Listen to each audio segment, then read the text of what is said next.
Now let's start by looking at all of the shapes and lines we see. I'm going to start with the biggest shape.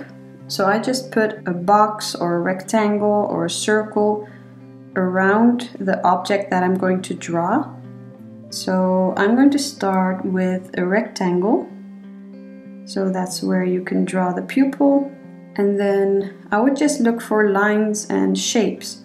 So you know that the iris should always be round. So instead of drawing these two lines, you see that the iris is a circle, but because of the eyelid covering the top part, you won't see the full circle. And if you look at the placement of the iris, if you take 1/3 of this side, and so you divide it in three equal parts, and about 1/3 is where the iris is. So that's how you can start your drawing too. So I'm going to use my HB pencil for the sketch. Remember, your sketch is going to be light, but because you want to be able to erase. Think about the placement you're going to draw your eye. So let's draw the first rectangle. And if you want to draw it exact the same size, then you can just measure the rectangle with a ruler or with your pencil like this. So just think of all these lines and shapes and make it easier for yourself. So this is about 1/3 on this side, and this is about 1/3 on this side. So remember how to draw a circle. You make the movement with your hand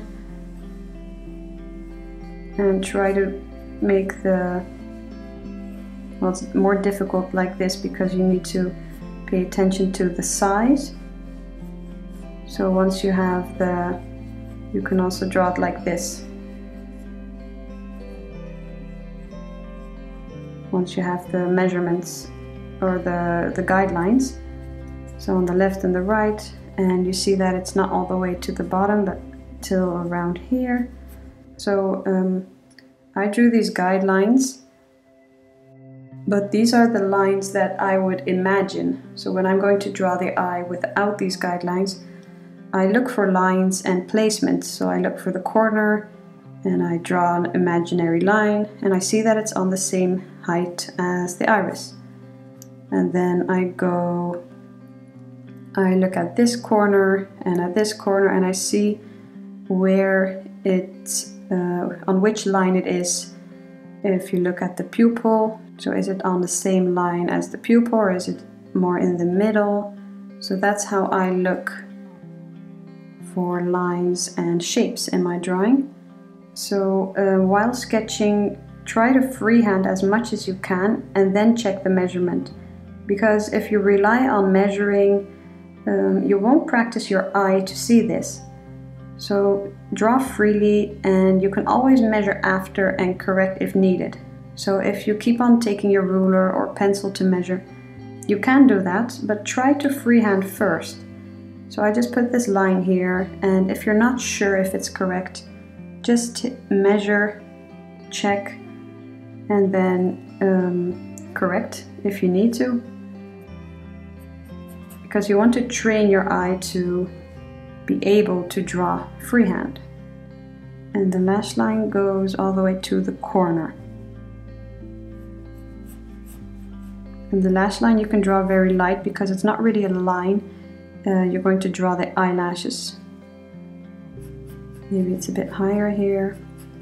So so every eye looks different. So depending on the reference photo that you are going to draw, just look at the crease line, the eyelids, the eyelashes, because everyone has different shaped eyes. So if you're not sure if you have the correct proportions, you can measure again. I'm also going to erase the top part of the iris. Okay, let's see how high. If we take if we take this part and then go up, so this part and then go up, that's about where the eyebrow starts. And then here the angle is like this. Let's see, if we take the corner and we go up, that's the highest. Let's see, this corner, that's the highest part of the eyebrow. This is just a loose sketch of the eyebrow. Okay, now let's double check. See if you're satisfied with everything. I usually don't draw the eyelashes in the sketch because when you're going to do the shading, you're going to lose those lines. And the pupil, you can make it a bit bigger later on with the shading.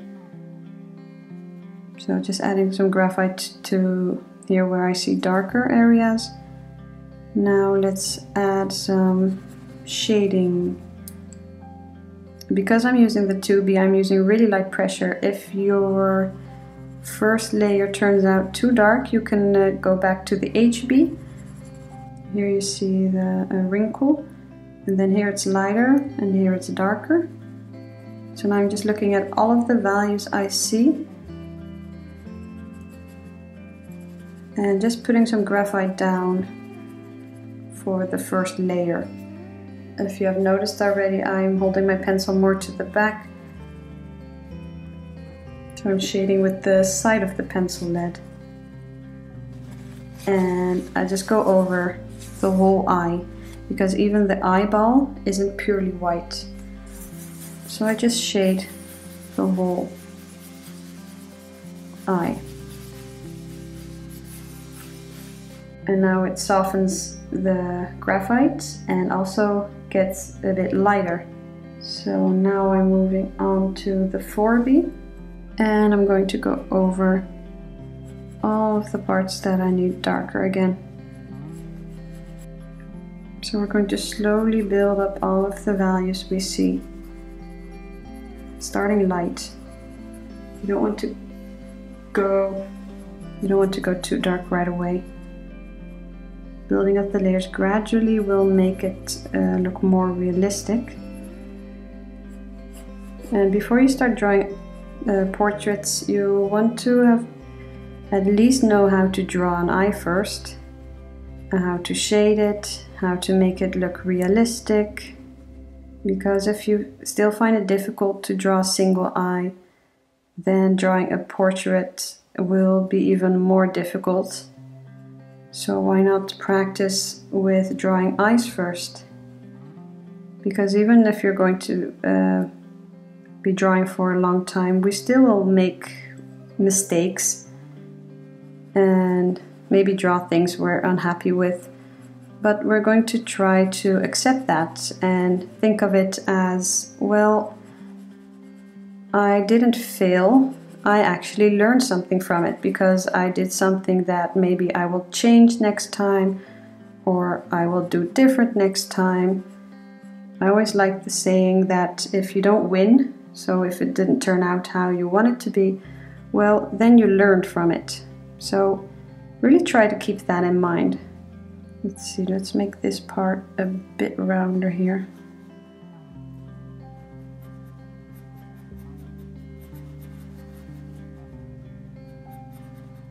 Now I'm going to use the smaller blending stump and just go over the graphite layer that I just put down. So I compare it to the placement of the iris. So here it goes up, here it goes more to the side. This one goes almost straight up because you're looking at it from the front. And you want to be sure that they are thicker here, and then they taper and are thin at the end. And don't just draw them all perfectly next to each other. Leave some space, leave some more space in between, and here you see some close together. That will make it look more natural. So make sure you don't draw them attached to the eyeball. First there's the waterline, Let's see the shadow under the eyelashes. Darken that a bit more. Now using the soft tissue, just going to go over the whole layer to make it look a bit natural, and then going to go over that later on with the black pencil. And I'm going to use the pencil eraser. Make sure it's clean and you have a sharp point. I'm going to erase. You see those lighter parts in the middle. And those brightest highlights, I'm going to use the acrylic marker for that. So even though you're drawing just a single eye, it still takes time. Drawing realistic takes time. You need to build up the layers gradually. Now I have the black colored pencil here. Now let's go over the eyelashes. Light pressure again, and not over the whole eyelash. Well, some of them are a bit lighter because I went over them, but sometimes I don't go over the tip of the lash, because those should be lighter and thin. Okay, now let's blend that a bit. Just go over with the blending stump.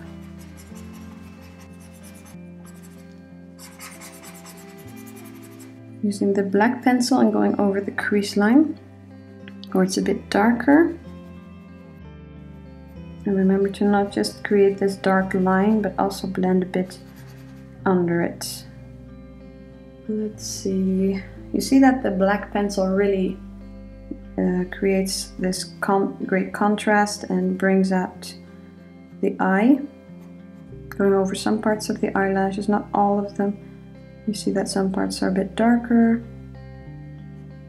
Using the 4B again, I'm going to darken this part a bit.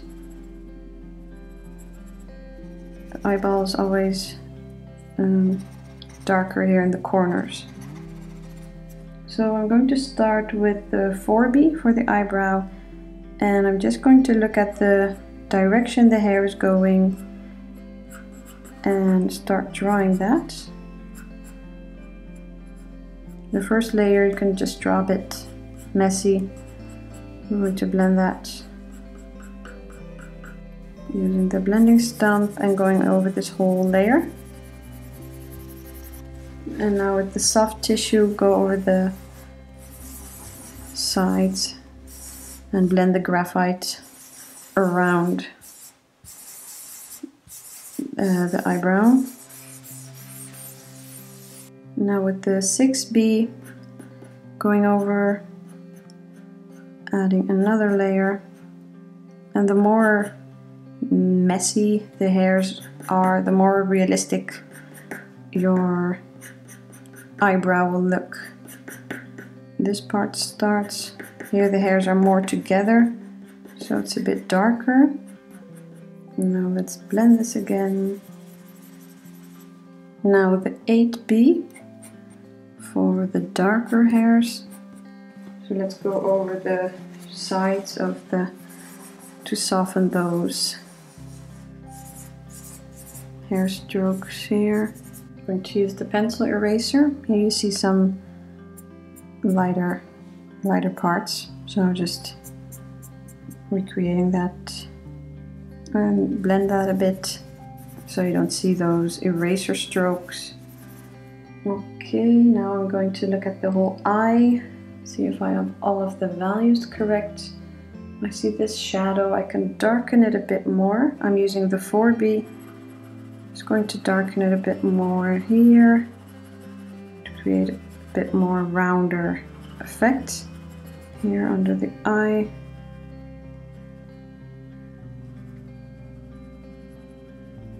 And going over here again. Make sure it's dark enough. You see that I draw the eyelashes in also in layers.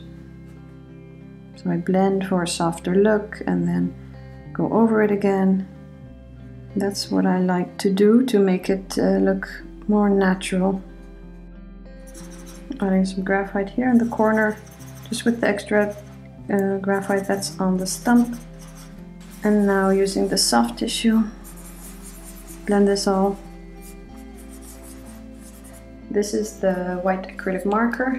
And let's add those highlights you see in the iris.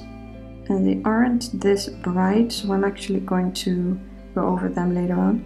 So just adding in those darker values on the eyebrow because it was too light if you compare it to the eye. Okay, now let's fix those.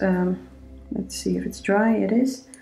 So I just gently go over the highlight, and you can also use a darker. This is the HB. You can also use the 6B or the 8B. Darken it even more.